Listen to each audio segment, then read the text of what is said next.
And now back to your regular programming. If you speak better to yourself. You showed up for probably the dumbest conversation we've ever had on this show. Let's have that smile again. Tell me how that happens. Physically should not happen. Relax. If you say it Give me as well. 3 times a day, God will line it up. He's just an absolute hack, and he gets his ass kicked by the teammates every week. It's just terrible. It's the next round of the FCS football playoffs, and we are here to break down all of the big matchups. The pretenders are gone. The real contenders are here. Joe DeLeone, Sean Anderson, 2 former college football players from the University of Rhode Island. We're going to break everything down. Before we do, though, Sean, can you share with our listeners a quick word from BetOnline?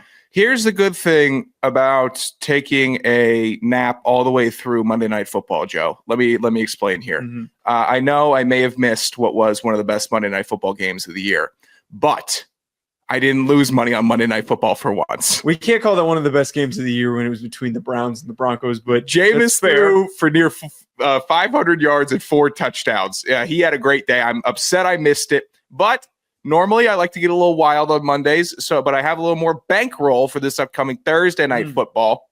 Super excited about that. So I'm going to head to BetOnline and put down an egregious amount of money for Thursday. Normally Thursdays, it's a $5 wager. We're going to have a 4 to 5 leg parlay and see if we can get a little bit of juice for the weekend. This week, Daddy's got cash and he's ready to spend it with the largest selection of odds on anything from football, NBA, college basketball, NHL, UFC, boxing. Head to the website today to see why BetOnline is America's most trusted site for online wagering. BetOnline, the game starts here. All right, Sean, let's start off with the first game between our alma mater, University of Rhode Island, traveling to Georgia to face off with Mercer. We're going to get to find out if the CAA is better than the SoCon. Now, we do know that Hunter Helms is filling in for Farrell, who was the starting quarterback for most of Rhodey's season. They have leaned on Malik Grant, who has 1,300 rushing yards this year and 13 touchdowns. They'll be facing one of the best defenses in FCS football, led by TJ Moore, Miles Redding, Danaeus Miller, who all have over 4 interceptions, and then Braden Manley and Andrew Zock, who have been headbangers in the middle of that defensive line. Yeah, we've been talking about the very good Mercer defense all year. While they might not be in the top 5 of scoring defenses in the FCS right now, yeah, they had some teams that put up some points. The one thing that URI needs to not do, and that they haven't done great this year, is their turnover margin and keeping the ball in their possession. While they have been advantageous on offense, if they get any inch, they're going to try to take that touchdown. That's great. URI has been very good at that. They've been good at running the rock. But this Mercer defense takes that ball away at any opportunity. Moore has 7 picks, Redding 6 picks, Miller 4 picks. That's not great for Hunter Helms, backup quarterback, who I don't believe has had an interceptionless game since he assumed the position of starting quarterback. That's the thing. That is just tough. So if I'm putting the fan cap on for URI, run the rock, fellas. If I'm putting the analyst hat on, protect the rock, fellas. That's where I'm going with this. Buddy is Spencer Petras out there. He is doing Carson Beck simulator, just running out there throwing picks for the fun of it. I need my man to play the game of his life. I'm going to let a little fan analysis here bleed into the conversation because I don't want to pretend that it's not. And I just want to purely take it from this angle. I need them to get the ball going on the ground with Malik Grant. You need to pray that whatever worked for Sanford to play the way that they did against Mercer, for that to turn up. And the one little bit of optimism that I have that I think gets foregone in this matchup, Mercer's defense is freaking awesome. But I think a lot of people forget when everyone's trying to downplay Rhode Island's stretch here is the fact that they have had a really good defense themselves. Their defense has won them games through this final stretch, despite not having really any offensive firepower through the air and having to just purely rely on Malik Grant to pick up all their yards. So if they can get their own turnovers and they keep the ball out of Hunter Hunt, he is Tyler Harris's little brother. Hey, man. Tyler Harris. Why is Harris getting a shot here? Tyler Harris we love, but I remember a game against Central Michigan where he threw, was it 6 interceptions? Yeah, that was his first game with the program. And then he followed up with like 3 the next game. Yeah, I can't. I forgot he did have the turnover bug in that CMU game. That God. was crazy. Yeah, Rhodey's defense is fine.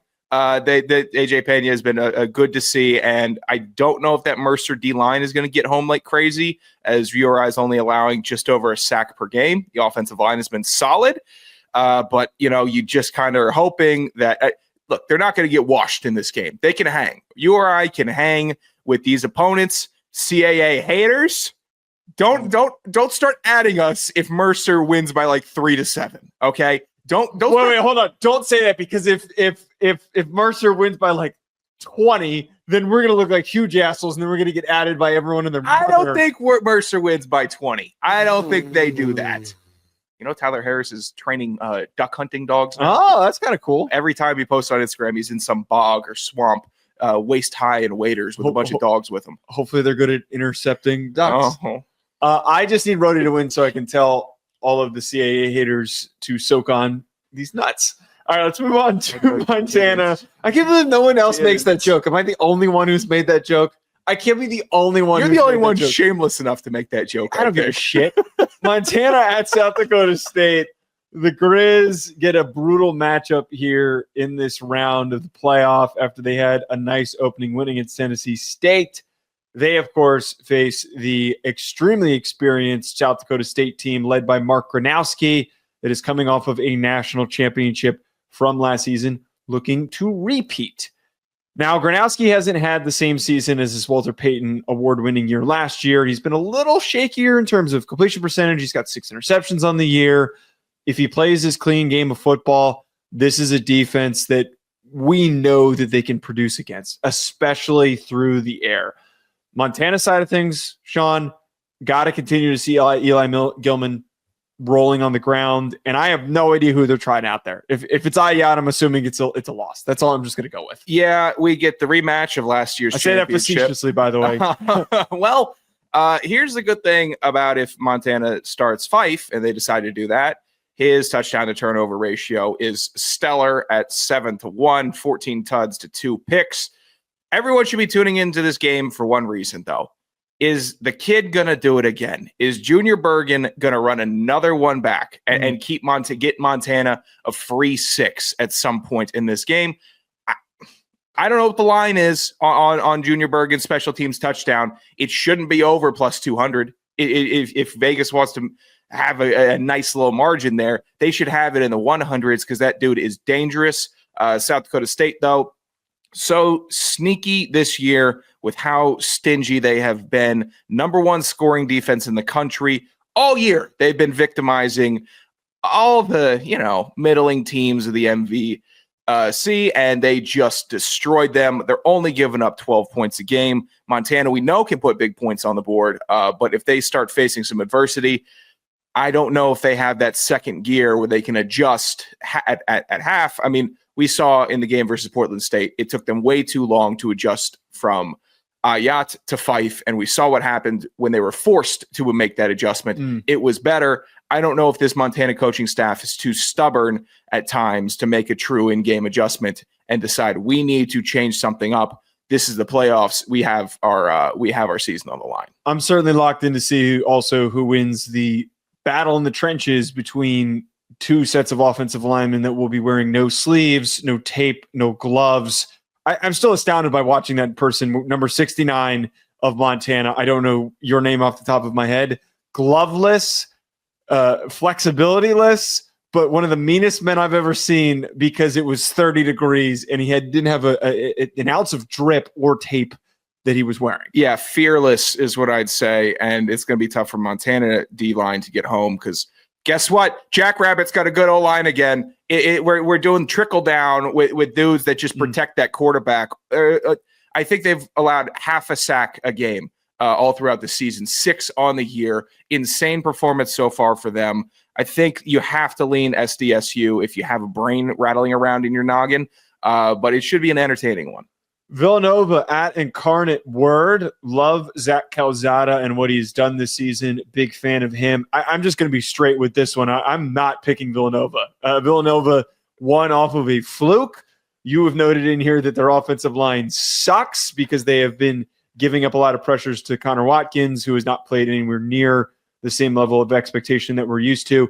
But we know that this passing attack for Incarnate Word, when it's firing like it does every single year, it doesn't matter the coach, the quarterback, they produce. Calzada's been awesome.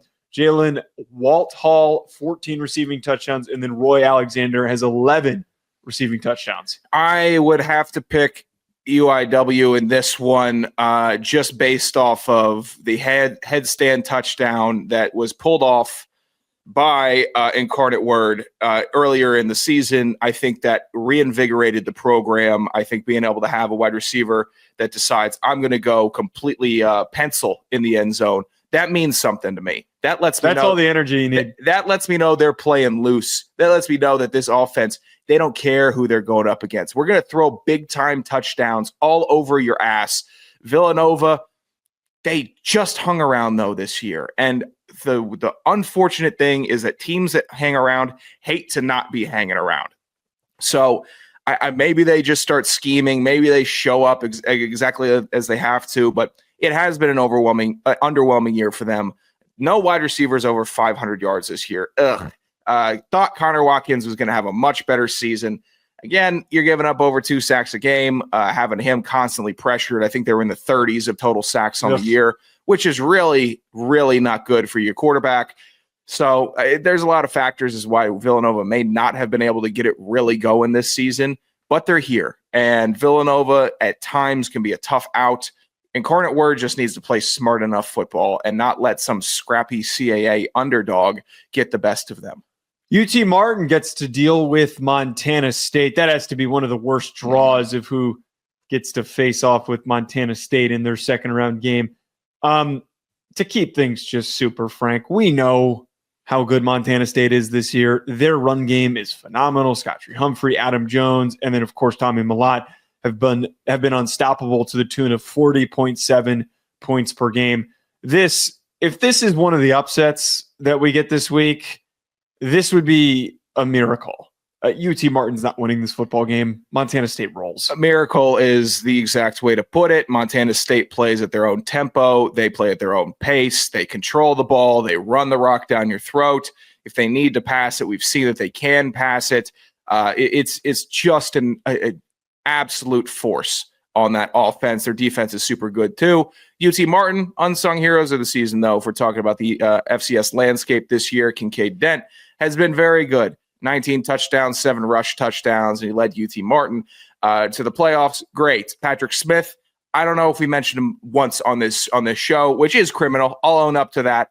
Damn near 1,200 yards on the ground, 14 touchdowns. He had a phenomenal year. They have a balanced offense. They're solid. They got good players on defense. Chris Hunter Jr., 70 tackles, 5 picks. You might want to call him Chris Hunter Gatherer Jr. because he doesn't just hunt down the ball carrier. That was horrible. He gathers the interceptions.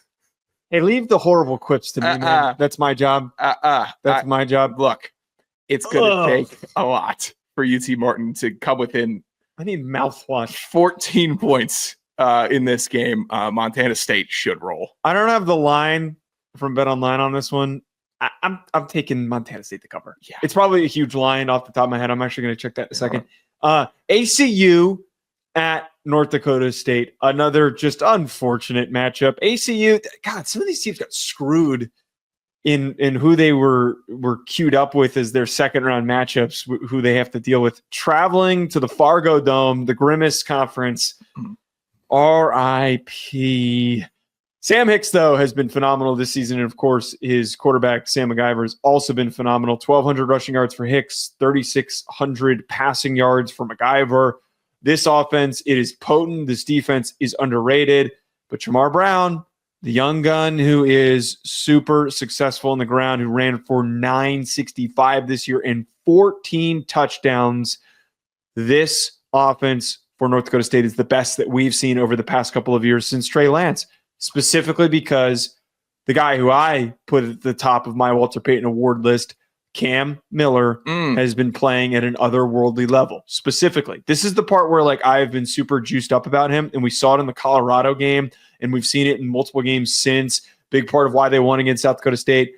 He has been completing 74% of his passes, 2,300 yards, 23 touchdowns, and we know that he is a pain in the ass as a runner because he is a phenomenal athlete. So Cam Miller, I think, is going to go on a huge run, and it all starts here against the Grimace Conference Premier Squad. I did not know you had Miller as your number one. Who did you have as number one? I believe I had Tommy Mellott as number one.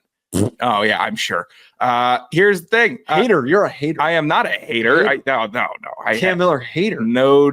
I still remember 2 years ago when I said I don't trust Cam Miller, and I admonished him like very aggressively on the show. And the North Dakota State social team put that line in the highlight. Oh, very nice. In the hype video for the national championship game. I will not forget that. We've never really registered with North Dakota State fans. Except for that. Yeah. But their social team follow us. I guess so. We've made their final hype video a couple times in the last couple years. Here's the good thing for ACU. Let me make sure this is exactly who I think it is. Oh, that's right. It's Big Daddy Sam Herder dropping a little news bomb on you. Maverick McIver expected to play in this one. That's huge. Get loaded up on the painkillers. Carson Haggard. Right in the shoulder. I think it was a concussion. Right in the head. Never mind. Abilene Christian did good last week against Northern Arizona with Carson Haggard, their backup, coming in. But it's a much better team with McIver playing. He is the one that is stirring the pot, the one that can dot up other teams. 3,600 yards, 29 touchdowns on the year. The offense, I don't think this is even that tough of a draw for ACU. This is going to be an exciting one. Now, is it possible NDSU just decides to bully the entire game, and I'm sitting here like a big I think fool? they're going to run their ass over. I really think North Dakota State is going to whoop that ass on both lines of scrimmage, and we're going to be peeking up at that score and be like, hold on, wait a minute, what happened? Yeah, that's possible. But here's the thing with ACU, and I'm very torn on this. I don't know if they go balanced attack. We have a really good running back, a really good passing game, and we're going to just churn that all game. Or are we going to pull a SEMO and try to do something different and maybe not throw it 85 times a game? 90. But we go 90. 60. 100. Let's go 60-20. If you had balls, ACU, you would throw the ball 120 times this game. I'm just thinking about it's not even that many offensive snaps from both teams. I'm trying to think of the direction that I would go, because in this game, I'm going to have the disadvantage of time of possession. North Dakota State averaging 33 minutes of that per game. I think I'm going to have to try to air it out in the first quarter. Second quarter, maybe I start incorporating the running game a little more. Look, I'm not rooting for the balanced attack. It's woke. I'm just saying. I think this one may be a little bit closer. If anything, passing the ball would be woke. I don't know. I have no idea. You know what? Running the ball would be okay. The opposite. This is going to be a good one. NDSU definitely could come out on top. ACU could give us a surprise. Tarlton, our only other remaining Grimace Conference representative. I'm going to be upset. I won't watch the rest of the FCS playoffs if we don't have a Grimace Conference representative, and that is reflective in my FC Estimates picks. This Tarleton team is so underrated. Kayvon Britton hasn't been talked about enough for rushing for nearly 2,000 yards and 18 touchdowns. Their defense has also been very sturdy. Brandon Tolver this year has 4 sacks and 11.5 TFLs. Cases Kearns, 9 PBUs, has been super disruptive out in their secondary, but they will have to deal with the South Dakota team that is hard as shit on defense, and they have one of the best running back duos in the country between Charles Pierre and Travis Thies, who have 15 touchdowns for Pierre and 13 for Travis Thies. Yeah, Tarleton's got some really good pieces. I just don't think they have as many as South Dakota. South Dakota, obviously, the good running backs. They got Bowman, good quarterback, McQuee's Grace, 17 TFLs, 9.5 sacks. They got guys that can get home. By the way, Grace is phenomenal. Apologies for mispronouncing his name. Do you think that's the correct pronunciation? That's what I went with. Okay. But yeah, Grace, but he's phenomenal player. Grace has had a very, very good year. And Tarleton, I like Tarleton's O-line. I remember watching them earlier in the season and noticing that they had some Texas size. They do have that, but they've just been they've been good, but I don't know if they've ever been great this year. And I know South Dakota has been great this year. I know they've put in performances where they've risen to the occasion, and Tarleton has just kind of worked their way through the Grimace Conference. And you know what? They deserve to be there. They won enough games, but South Dakota, and this is partially eating crow from last year and earlier in the season, right? Miscalled what I thought that their ceiling was. No, they passed through the ceiling that I projected them at. They have an insane defense, number 2 in the nation. I think Tarleton could be in for a rude awakening, but I know South Dakota isn't immune to doing a big national flop in front of all of our faces and making something weird happen. So this one is very hard to really dissect, in my opinion, of who naturally comes out on top and what's the wonky situation that could happen if Tarleton catches fire. Sadly, no correct pronunciation on the website, but yeah, Grace is somebody who I'm paying attention to in this game just because that he has been quietly not recognized enough as one of the best defensive linemen in the Missouri Valley Conference. He's a Buchanan finalist. Justifiably. Yeah. I mean, he's been 9.5 sacks, 17 TFLs is an insane stat to produce in a conference that has some of the best offensive linemen. Illinois State at UC Davis. Oh man, R.I.P. Kwame. I'm sorry, Kwame. He commented. I forgot to respond. Did he? He commented at me saying that please keep picking Illinois State because they've been winning when I've been picking them. I think you picked against. We had one person note that we had been one of the few teams that didn't write off Illinois State this year. No, that was Incarnate Word. That. Was it? Yeah, yesterday that was like one of the Incarnate Word accounts. Oh, was it? Because you saw you saw the Cardinal logo and you thought that I might have. Yeah, it was Incarnate Word because I believe it was Incarnate Word. I didn't know that we were the only positive people about that. I'm shocked that so many people hate on Jesus, yeah, that is Incarnate Word. Redbird. You can't call yourself Redbird and have Illinois State be the Illinois State Redbirds. And no, that is absolute buffoonery. All right, yeah. No, I've been down on Illinois State plenty of times this year. Wanker's right, we know, is a fantastic running back with the best name in college football. 1,000 yards rushing this year, 11 touchdowns. And Tommy Rittenhouse has been a quality quarterback for them.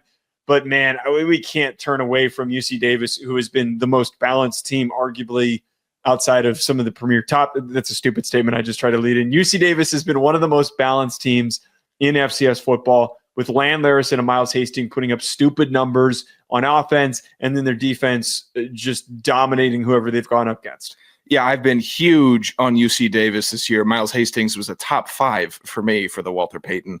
Yeah, he was tough. I forget where I had him. He deserved it. I might have had him at 3. Just a super impressive year. It was him making the most out of this UC Davis team. I think a lot of this year, they were maximizing their potential. They were firing on all cylinders. Do you have an exceptional running back in Landleris? And yeah, you do. But we see teams with exceptional running backs that don't do dick in the regular season. And UC Davis was a team that said, hey, we're going to stand up in the big sky this year. Well, all these other teams that have been historically good and challenging decide to take the year off. We're going to go and make a run. And that's what they did. Illinois State, the first month and a half was real up and down. It was a rocky ship, and then they found their balance and started climbing back in. And I'm like, oh, God, people are really ranking on Illinois State this high? All right, let me take a look. And I started taking a look, and they were getting the job done, and I had to get back on the bandwagon. A little late. I think I was the first to bail on them on my ballot. I think UC Davis is so talented, though. This one is going to be – it should go UC Davis. Do I think that UC Davis has a potential freaky upset in them because that's how the FCS playoff goes? Maybe. We'll learn more in FC estimates. Desperate. How do you spell desperate? Lehigh at Idaho. They were a fun story last week after they beat Richmond. But, man, these East Coast teams do not do well traveling cross-country and to play in the liminal space that is the Kibbe Dome. Luke Yoder, quality running back. Jaden Green, really good running back too. Both of them have 10 touchdowns on the season. And then Matt Spatney's been super productive as a defender for them with 11 tackles for loss and 11.5 sacks. We know what Idaho is. They are headbanging on defense. Mark Hamper has been a stellar receiver with 20.3 yards per reception this year. They are a just brutal team to try and move the ball against. And it feels like since they have gotten healthier at quarterback, that they have regained some of the momentum that they had to start the season when they played Oregon. So I've taken Idaho. They are slowly starting to look like that early season team, and there's no reason to doubt them. We talk about all the teams that got rough draws playing in the cold and having to go way out the way. I don't know if there's going to be a stadium with more freaks in it, more absolute maniacs in it than the Kibbe Dome hosting a playoff game versus Lehigh. It's going to be people that just want to go intimidate East Coasters. That's what they want to do. They want to show them the overalls. They want to show them the noise, the power, the strength of the Kibbe Dome, the liminal space that is the Kibbe Dome, the curse that gets put on any team that walks through those doors trying to make something happen against the Idaho Vandals. I don't know if Lehigh is strong enough to overcome the mental challenge of playing there, let alone the physicality of Idaho. Their run game, when it gets going, can be very good, and it's a really good complement to their pass game that is dependent on big chunk yardage. They're a team that goes down the field with the ball, which I love. So I think Idaho really has to roll this one. And God, I don't. Maybe I'd rather be outside in the cold at Montana State. I really might have to be before I go into that den with the chesters and the racks. It's like stepping into a vacuum. God, yeah. I want to go so bad. I want to go so bad to the Kibbe Dome. It's on my bucket list. You'll go and you never come back. Well, someone keeps on telling us that they'll bring us there. Yeah, and then the voting never does well. Actually, you need to stop taking pictures at the tailgate because people are starting to think that this isn't a bit anymore. Okay, Hammond, I gotcha. All right, let's get to FCS estimates. Sorry, that's inside skinny. I'm sorry, Chris. Let's get to FC estimates. Sean went 6 of 8. I went 5 of 8. I am still up on 5 by 5. We're clearing 86 out of 128. Sean is 81 out of 128. Crawling back in. Starting off with URI Mercer. I wrote down my name originally as the pick. But my pick is URI. Every time we've picked them, they've won. What? Every time I've said that, God, they've won. Every time I've said that, and then knocked on wood, they've won. So I'm going with URI. If you want to pick Joe and just concede this one and not pick them, that's cool with me. Nope. So I'm not giving you a way to climb back into this. I'm right back in it. I am going URI in this one as well. You have one better amount of picks than me. You're not right back into it. Montana, South Dakota State. South Dakota State. Jackrabbits it is. Villanova, Incarnate Word. Incarnate Word. Give me the Redbirds. UT Martin, Montana State. Montana State. Really don't want to go with UT Martin? You know, I was thinking about what the You got to get back into it. Oh, don't worry. Get back into We're going to start getting back into it. Yeah, you got some dumb shit that you're doing over here. ACU, North Dakota State. This is sad. ACU. No, this is bold. Sad. That's what this is. I'm switching my next pick. No, you can't do that. That was a good flip for me. I'm going with North Dakota State. Tarleton versus South Dakota. I thought about it. I'm not giving you that one. I'm going with South Dakota. That's what I wanted. South Dakota. God, I need Jesus. Illinois State versus UC Davis. Illinois State. Crazy upset. Give me Uck Davis. As always, Lehigh versus Idaho. Man, you're just trying to create enemies here. This is a horrible pick. It's a horrible pick. You're a dumb. I got to play the numbers. Idaho, of course, I am taking the Potato Vandals. At Joe DeLeone, at Sanderson Radio, Hack City Pod. We'll be back. Talk to you folks later.